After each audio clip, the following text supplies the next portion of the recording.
For the second straight year, the Guardians found out like a car, you can't drive your bullpen on E, but that doesn't take away from the journey that got him here.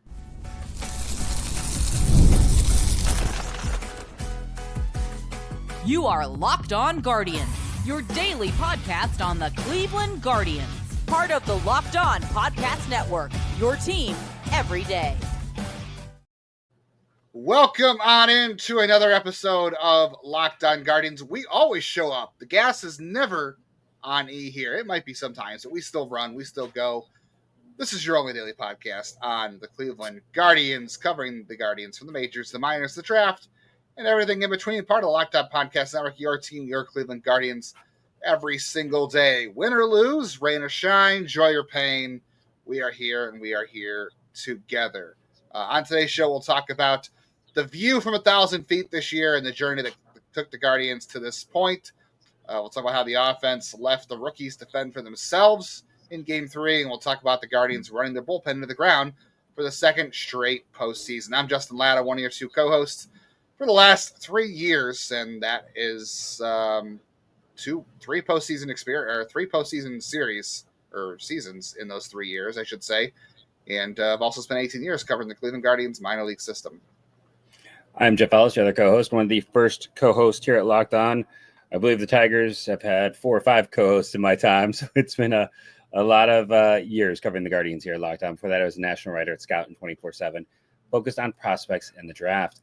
I want to thank you for making today's episode your first listen today and every day wherever you get podcasts, as well as a big shout out to all of our dayers, including all the Tigers fans who congratulations on winning the World Series. At least they're acting like they won the World Series in our comments. So just congratulations for winning that World Series. Yeah. I mean, even the post-game show I did, the reaction show, I had one Detroit fan donate money just to troll. And I'm like, I'll take your money and then I'll block you. So have fun.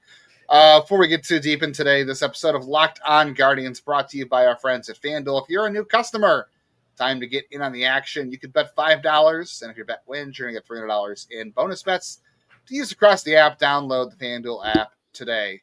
The Tigers fans act like they won the World Series, and hey, good for them. They blew it in September. They lost the division, but they won the games that count.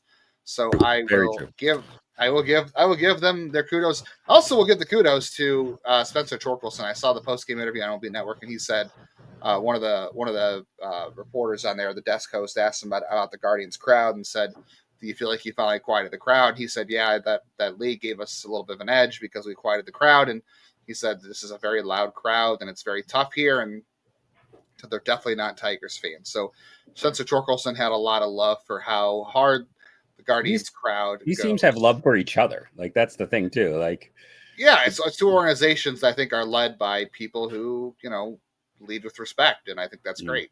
We talked about that. That's the culture thing. We talked about that yesterday. Yeah. Unfortunately, that respect apparently doesn't go towards the Guardians starting pitchers. This is a conversation I think that demands a bigger show than we can give today on it. So I think this will be a larger topic for us as the offseason carries on. But I think Louis Paulus, if you don't know who Louis Paulus is, he worked for the Phillies front office for a little bit, and he's a native Clevelander and is a writer and just an overall good dude. He wrote last November, he wrote about, are we reaching an inflection point on the strikeout era and teams running relievers into the ground? And the Guardians found that out the hard way last postseason. And I don't necessarily blame Vogt for 2024 because, the rotation last year was like, Tanner Bybee, Matt Boyd, and glue and gum and some duct tape. Like the rotation was not in great shape last year. So you had an all-world bullpen. You can maybe blame him. Yeah, for sure. I think there's some things there. You said this off air, so I'll let you say it for yourself here. Okay. But, Gaddis 3 days in a row. Cade Smith had his best outing all series on his third day in a row, which is when there was no pressure. And there was absolutely no pressure on. That's the one thing that makes it hard to say. Maybe you can't. Know, 3 days in a row, still 3 days in a row, but. Cade Smith is different than everybody else. I think Cade Smith, he might be a robot, literally, in the best way. I know Corey Kluber hated that moniker, but the Guardians came in today with the game plan. Their scenario they mapped out was one time through the order for Ciccone, one time through the order for Cantillo. And they did great. And what was asked of Ciccone and Cantillo, Ciccone shouldn't have allowed a run, right? Because of CJ Capus's misplay at first base, which they're calling a hit, which is still ridiculous to me. So that run shouldn't have scored, and if it should be unearned. And then Cantillo gave up a home run and one pitch. Combined, they went 5 innings and 2 runs, and it should have been 1 run, or at least 1 earned run, and that would have been a great start. The problem is, what you ran into there was a bullpen that its best pieces were taxed, and you decided to go to them anyway instead of using other pitchers. And if you're going to go that route of pulling your starter early, then you have to trust everybody else in your bullpen. And if it doesn't work out, then you can say, you know what, we put our best foot forward. But you threw in a gassed Hunter Gaddis, you threw in a taxed Eric Zabrowski, who missed most of the year, had an injury. He's had command issues. Tim Herron was great again. Good for Tim Herron. It seems like he really found things again. Hopefully that was big for 2026. And then by the time, like you said, Kate, by the time Matt Festa and Jake Junis, it was too late. And then Kate Smith came in when there was really no pressure at that point. So, yes, your decision with Ciccone and Cantillo worked for them, but what came behind them did not work. And that's the process. That's part of. I shouldn't say. I don't think the decision worked. I think that's the problem, right? Like you needed to get. I mean, okay, they did what you asked of them. They did. They executed did what you asked of them. I just think, very bottom line of this, 2 points. One, you got here because of your great starting pitching. You got to have some faith in it. You got to have some trust in it. I do. One of our Brent from Ontario, one of our everydayers, had the same idea I did, where I'm not going to go into this one too in depth. I want people to respond in the comments to this idea. I kind of wonder if they should have just thrown Cantillo or Ciccone in game 1 and then lined up Gavin and Bybee for the next 2. So comment your thoughts on that. It's the old Chinese horse racing game theory thing. And then, but the other thing here is Stephen Vogt was trying to have his cake and eat it too. And he can't do this. He's got to learn, right? This is the same story from last year. Two sub points to this. One, don't put guys in situations where they're not going to be as successful, or you're setting them up to be not as successful. The whole going back and forth. Relievers going 3 days in a row. Yeah, relievers going 3 days in a row, pulling relievers. Like I know a lot of guys did get that experience mid-inning, but it's just that's not a successful approach to expect relievers to come in with guys on base and less than 2 outs and not give up runs. Like you gotta, if you're gonna pull in Gaddis after 2 days of pitching should not be going out there when there's runners on base. That is not when you can deploy and use him. It was a really poor plan. Bottom line, you need to trust the other pitchers in your pen. You need to let guys go longer. This isn't like a old school baseball thing where it's like a rule that we're like, oh, that's not really the case anymore. No, there's a reason no one throws pitchers 3 days in a row. And the other thing with Louis is that talks about exposure is a real thing. Like that level of exposure to their pitchers 3 days in a row. Gaddis was not only struggling, they knew him. They had seen him so much. It sets same you up as to New York fail. last year. Same as the Yankees series last year. It's insane. Bottom line, to do it again. It's not going to work. It's not going to be successful. Then you have to change the game plan. The game plan has to be, okay, we're going to take some risks. I know Slade had 2 guys get on base. Let's see if he can work his way out of it. Cantillo, I'm trying to remember, was there maybe a runner on? It was 2 outs. So he'd given up the home run that inning. Either way, you got to let them have more, or you got to trust Allard. You got to go to Festa. You got to use Junis. You have to use the whole pen if you're going to decide that we need lots of innings from the pen. You can't do this approach. And to me, yes, the offense wasn't there most of the game, but the pen approach and the plan for pitching set them up to lose this game before it even started. Yeah, I think it's tough when you came in with not a rigid plan, but a plan where you weren't going to get a lot out of your starters. Pretty rigid. You only get 1 trip around and then goodbye. Yeah, and Vogt claims they adjusted a little bit, but it kind of went according to plan, which is crazy. I understand having a quick hook with the starter who gives up 3-4 runs early, right? Then at that point, you got to stop the bleeding, right? But then if you got a pitcher who only allowed 3 base runners and 2 of them came in the 3rd inning, I think you have to adjust and say, let's try to squeeze 1 more, but have somebody warming up, because you have to realize the behind you is a very taxed pen that's been overexposed. It happened last year and happened this year, and the same result happened. All right, we'll finish up the bullpen being overexposed, not trusting starters, and we'll get into why the Guardians veterans did not show up in this series, including one pitcher and one hitter. We'll tell you who those are coming up next on today's Locked On Guardians. But first, it is time to talk about our good friends over at PrizePicks. Every day we make decisions, but on PrizePicks, being right can actually get you paid. Don't miss the excitement of this football season with PrizePicks, where it's good to be right. Playing PrizePicks is such a fun and simple way to add more excitement to football. You pick more or less on player projections, like Josh Allen's passing yards or Saquon Barkley's rushing for a touchdown, and just like that, you're in the game. Best part about PrizePicks is it's simple, it's easy, it's more or less. Sometimes they give you one for free. Sometimes you're going to sit there, it's like one passing yard for Josh Allen. I think he'll do that. I think more. You can go through, and they've added a fun new feature called the reboot. You have a guy in there, he gets hurt, leaves early. They're not counting against you. What other place is not counting that against you? What other place is not taking advantage of the injury in their favor? Download the PrizePicks app today and use the code LOCKEDONMLB to get $50 in lineups after you play your first $5 lineup. That's code LOCKEDONMLB for $50 in lineups after your first $5 lineup. PrizePicks. It's good to be right. Special shout out to all of the everydayers, all the diehards who I know are here today listening, going through this with us today as a little bit of therapy session, just kind of unwinding the game, the series, and the season. I know our numbers will probably dip a little bit at the loss, but we know our OGs are here. We know the diehards are here. So shout out to the everydayers. Shout out to all of the insiders, too, who have made this run so fun because of the community and interacting with everybody. So hit the bell on YouTube so you're always here with us.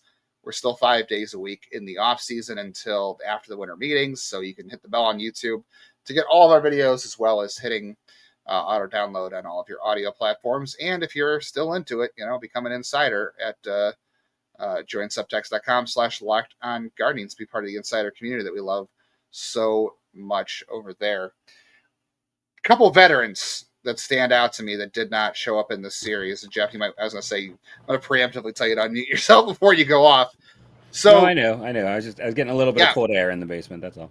Louis Powell says, I could link to the article if anybody's curious. It's from last November. But, he talked about the pitcher, because starting pitchers are chasing velocity. They're chasing swing and miss. It tires them out faster. And then you have the three times through the order penalty. So you have starters being pulled quicker now in the postseason. This has been a thing now for about a decade. If you go back to the Royals championship when they had, their three-headed monster bullpen. It feels like them and then Tito with the whole Miller and everything. Yeah, else. I mean, to be fair, 2016, that was out of necessity. Like, that was also a rotation that was just held together by duct tape and bubblegum and Corey Kluber. But, I mean, he got a lot of credit for it, and a lot of people were talking about how it'd be a revolution, and kind of has been since then, honestly. It has been, and now we're seeing, just like everything else, the style fades and hitters, teams adjust. Adjustments are what always come. So just as there's a third time through the order penalty, it's the same for relievers. When you get more familiar with these relievers, and relievers are 100% max effort every time they go out there, especially in the postseason. Smaller pitch mixes as well. Yeah, smaller pitch mixes. So when you see those guys 2 out of 3 days or 3 days in a row, and they're worn down, the batter has the advantage because they've seen you and you're not as fresh and sharp, and that's just what it comes down to. So you're right. There has to be a swing of the pendulum back towards letting starters go. And again, I said, if your starter allows 2, 3, 4 runs in the first 2 innings, yes, you might have to pull the plug in order to keep games close, especially in an elimination game. But if your plan to coming in was, okay, one time through the order, that's it, and you've got a tax bullpen, and all of a sudden Slade Ciccone or whoever is pitching decently, you're like, you know what? Let's adjust. Let's let him go a little bit longer. And if he gets in trouble, we'll get him out of there. The problem for the Guardians is, though, 2 problems. First of all, I'm still going to say, if the Guardians had the closer, who I will not speak of, this is a different story, because guess what? Cade Smith probably doesn't throw 31 pitches in game 2, right? Or he's available to come out into the game earlier. He's able to utilize that Andrew Miller role. And same with Ortiz, too, because he was a really good reliever, just as a side note on that. Yes, you had more pitching. So your bullpen's a little bit deeper. Now, I knew we weren't going to have Sam Hentges this year, but Andrew Walters, Trevor Steffen never came back. They lost Nick Enright to an injury at the end of the year. So this bullpen was down pieces too. But if you have your all-world closer at the back end, This is why Tito was so good in 2016, because he had Cody Allen at the end of games. So Andrew Miller could come in the 5th and 6th innings and wipe out rallies very quickly. Well, Cade Smith was that guy in 2024. But guess what? Now he had to be pushed to the back end of the bullpen because you had an irresponsible player in your bullpen get himself booted off the roster. So this still lies a little bit on him. I'm not saying it's 100% on him because I think you're right. You could have managed the bullpen a little better. You could have managed the starting pitchers You could have mentioned it a lot better. I think it's a lot. It's not a little. It's a lot.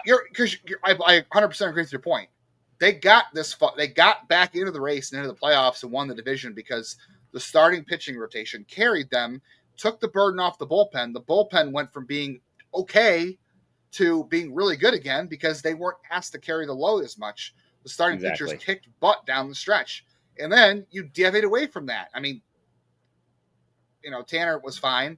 But then, the Slade Ciccone and Joey Cantillo thing went the other way. So it just didn't work. And, okay, so I'm still blaming the closer who I will not speak of as part of this. I think he still shoulders some blame here. I can't say he's without blame.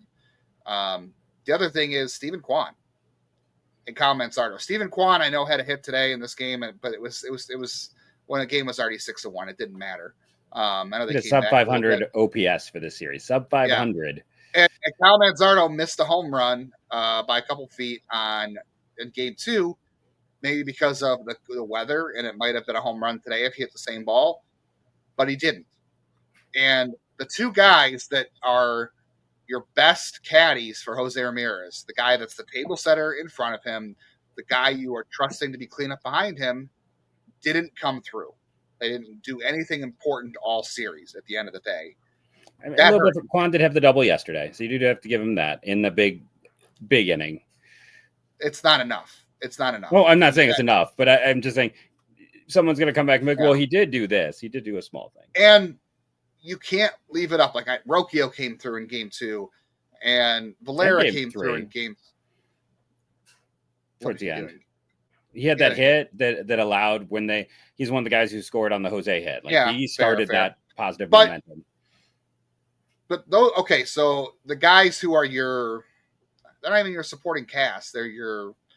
I guess they're a supporting cast, and Kwan and Manzardo are the sidekicks. And Jose is not without blame either, because he had some struggles because he, allowed himself to swing at some pitches that weren't so good because the Tigers were trying to pitch around him, and they said, you get yourself out or you take first base and we'll deal with Manzardo, which they were more than happy to do, and you see why. So it's unfair to ask Kefis or DeLauder or Valera or Rocchio or Naylor to be the guys 2 days in a row. They did their part in this series. Those guys did their part when you asked them to. Kwan, Manzardo, and a little bit of Jose, they didn't do their jobs in this series. I would argue at the other side of that, though, is you need guys to step up every game. But those guys... But while Valera... Just give me 1 second. But while Valera and DeLauder had their moments yesterday, did Kefis really have a moment yesterday? He didn't have any. Did Manzardo? It's like a lot of the guys did not step up at all. Is the bigger problem. And Jose is another series with a sub 800 OPS. Again, it's small sample. It's hard to take too much from that, but it continues. It's going to be a narrative until he shows otherwise. You need him to be a star. He wasn't a star in this series. You need the problem is though they treat him like a star and he gets the Barry Bonds treatment. Even if he had been fully given the Barry Bonds treatment, his OPS would have been higher because he would have been on base so much. But even then, he would still occasionally. He's trying to do too much. Sometimes you just have to take that walk. You sometimes have to just get yourself on base. You have to not try to take the extra base. He's trying to do too much at points. And he does need support around him. Don't get me wrong. I'm not saying anyone else was good, but you need Kwan, your all-star, 2 years in a row to look like one instead of looking like the guy that he was for most of this season. Kwan now has 4 years in the big leagues. 2 years he's below league average, just barely, but 2 years below the league average, 2 years above. If he wants that big payday that we've heard about, he's got to show more. Manzardo fell apart in the last month. You need him. And then you need more consistency stepping up. We talked about Mr. Right Now. Unfortunately for this series, there was 1 or 2 guys who had Mr. Right Now moments, but there was not a Mr. Right Now in the series. No, and there was not a Mr. Right Now in game 3 for the offense at all. And once it got to 6-1, they did fight back with the 2 runs, but it just didn't feel like they were going to have enough. The only thing you were hoping on at that point was the Tigers were asking for 5 outs from Will Vest, and you thought, well, maybe that's a glimmer of hope because that's a lot to ask of a closer, and he's been pretty rough. against the Guardians. But, he gave up his runs and then he got back together. All right, we will put a bow on this thing and we will talk about why you could still be happy about the Guardian season, even if you're disappointed on how it ended. We'll talk about that next on today's Locked On Guardians. The NFL season, it is ongoing and it is wild. Quarterbacks, they're having a rough year, right? A lot of injuries. That's unfortunate. But FanDuel has an offer you don't want to miss. There's no injuries here. Right now, if you're a new customer, you can bet just $5 and $300 of bonus bets will be yours if you win. That's right. Pick a bet, put down $5 if you're a new FanDuel customer. If you hit on that bet, $300 in bonus bets will be yours to use across the app. I was checking the odds for Saturday for Seattle and Detroit. The Mariners are favored in that one. I personally would not recommend betting anything on the Browns. Maybe bet on them to lose because they're starting a rookie quarterback and they're playing overseas. So, yeah, if you want to make some money, I would always maybe I should start betting on the Browns to lose. That seems like a good way to make some money, right? So what are you waiting for? Visit the FanDuel app today to download the app and get started.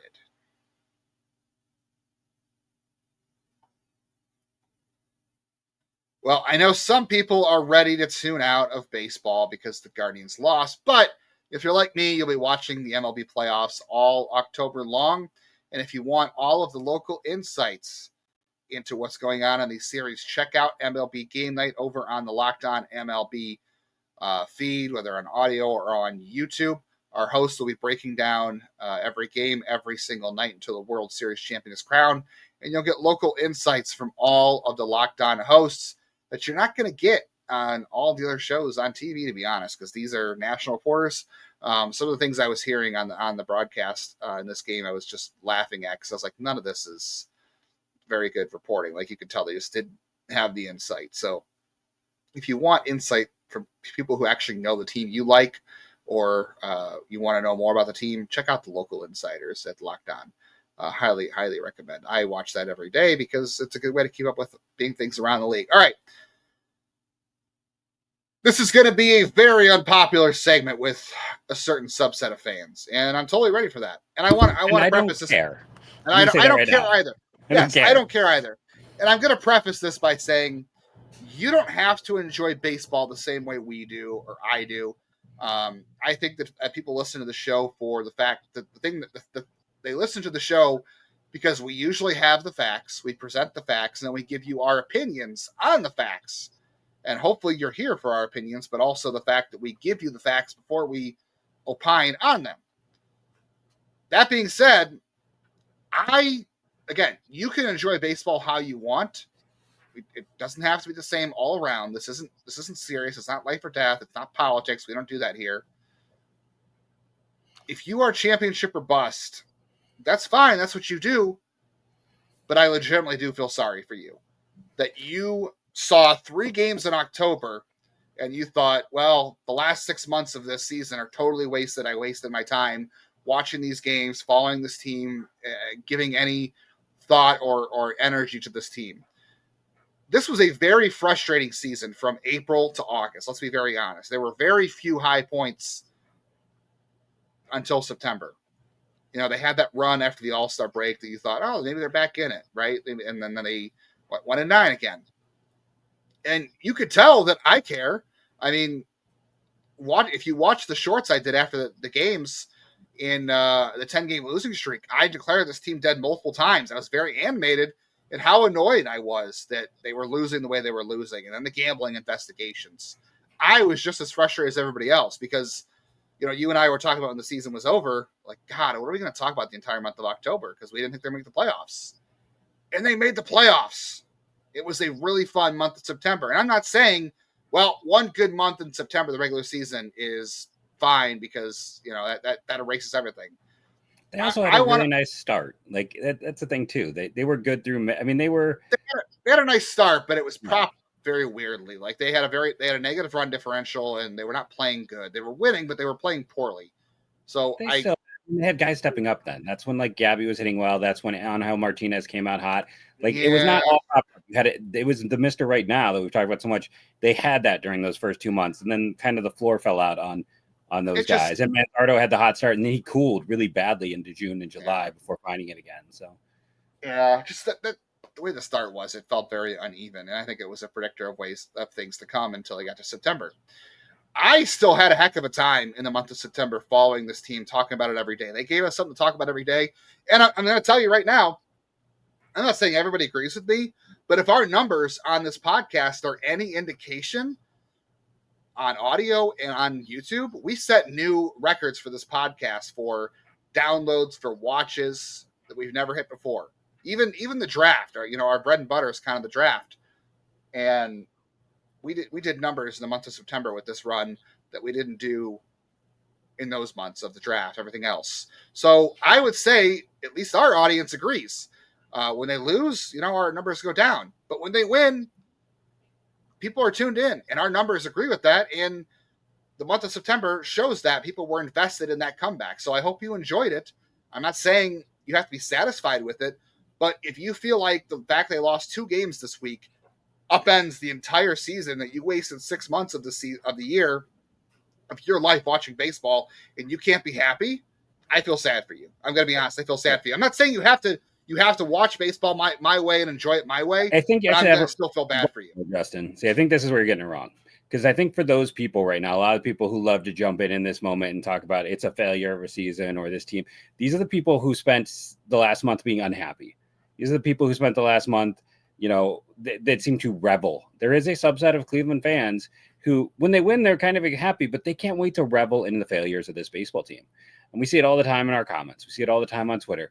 There is groups who seem to be more happy when this team struggles than when they do well. And it's got to be hard for them, because over the last 4 years, they've made the playoffs 3 out of the last 4 years. The other teams that have done that, the Phillies, one of the top 5 spending teams. The Yankees, one of the top 5 spending teams. The Toronto Blue Jays, one of the top 5 spending teams. The Dodgers, the top 5 spending teams. The Atlanta Braves, who spend in the top 10. Cleveland and Milwaukee are the only small market teams who can compete consistently. I'll say it again. Cleveland is a bottom 5 market in terms of average income times metro area times media. And media. It's like it's when I did calculations a few years ago, and Cleveland has shrunk since then, by the way. It was the second worst in baseball in terms of taking the average income versus media market size versus population. Like, it's always going to be, and I'm going to get yelled at for being a shill. I already know it's fine, whatever. But just mathematically, it's a small market. It is hard for this team to compete. The fact they compete at all is, it's like Moneyball, the movie, is hugely flawed. Just move on from that. The title of that book is Winning an Unfair Game. That's what baseball is.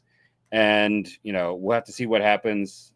I think we all think we're eventually heading towards not so good things with baseball in the near future. But in general, it's an unfair game. The fact that anytime you make the postseason, it's a win. Like, and people get mad about this too, but let's just be real honest. Like, if the Browns made the postseason 8 out of the last 10 years, people would be doing backflips. I mean, they get excited when they beat the Packers barely, from what I understand. I haven't watched a Browns game in like 3 years, so I don't know the specifics, but I had everyone texting me because I live in Milwaukee. I don't know. I'm like, the Guardians are losing. That's what I was upset about. It was the Twins game.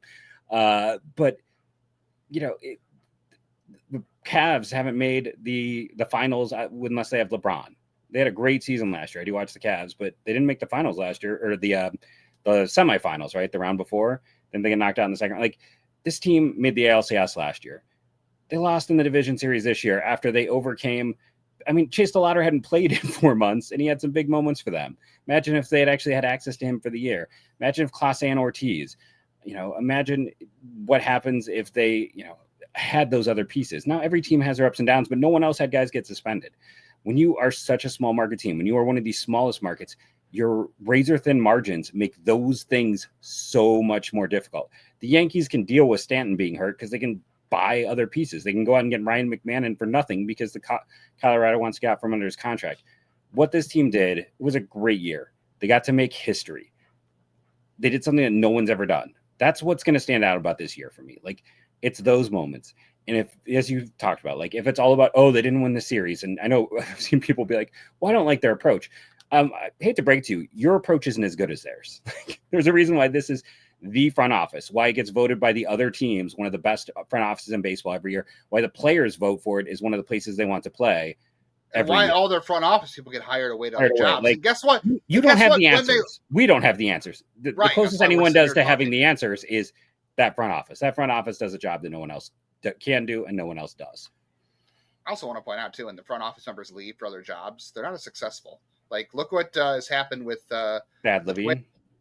No, not Thad Levine. Who's Derek Falvey. The Twins have been a mess since Derek Falvey. They won a postseason. Carter Hawkins, they just got to the next round with the Cubs. They did for the Cubs. Sure, they did for the Cubs. But like Neil Huntington in Pittsburgh, they had a decent little run there.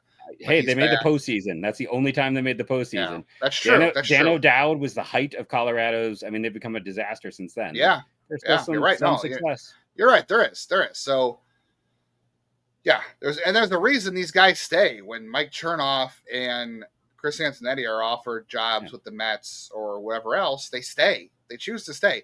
And we can have the conversation about the Dolans this offseason. I'm sure we will. We never shy away from that conversation. I don't think today's the day to do it. If you want to sit there and say, well, if they spent more money, they would have won. The Mets spent $340 million and they watched the playoffs on TV like the rest of us. The Dodgers decided to go with a guy who'd barely played in the big leagues instead of Michael Conforto, one of their big free agent signings. Yes, because he was a disaster. I'm not saying the Guardians shouldn't spend more money. I think they should. But you're a fool if you think that spending money is a guarantee for them to get past where they did today. Because we've seen what happens when they go into free agency. It's Mike Zunino, it's Josh Bell, it's Nick Swisher, it's Michael Bourne. Yes, it takes away, it shrinks the margins a little bit. Yes. You have a little bit less, random variance. It's a little bit less random variance when you do that, when you have better players. The Tigers are not big spenders. They outspend Cleveland, but they're not big spenders right now. They haven't been since the Mike Ilitch era when he passed away. Yeah. So anyway, this is the conversation we can have during the offseason. The Padres are one of those teams as well who also have spent. I'm sorry, I forgot that earlier. Yes, and they have made it the last couple of years, but we'll see how that goes now that their owner has passed away.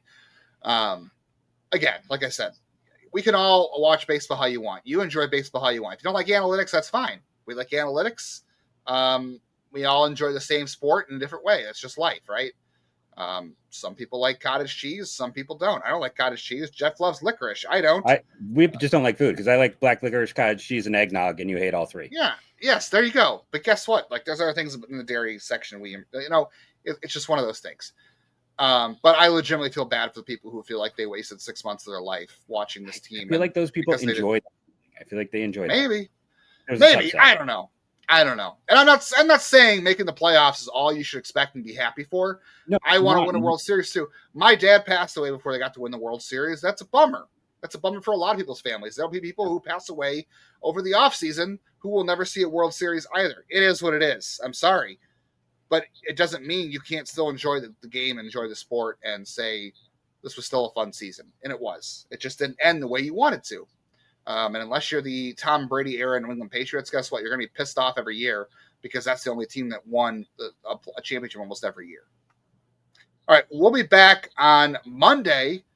Quick reminder, everybody, I know we're running short on time, but we are still 5 days a week on this podcast until after the winter meetings. So we will be here with you talking Guardians, talking baseball all 5 days of the week up until basically Christmas. So we'll talk about who's gone, who's coming back, and what's next for the Guardians on Monday.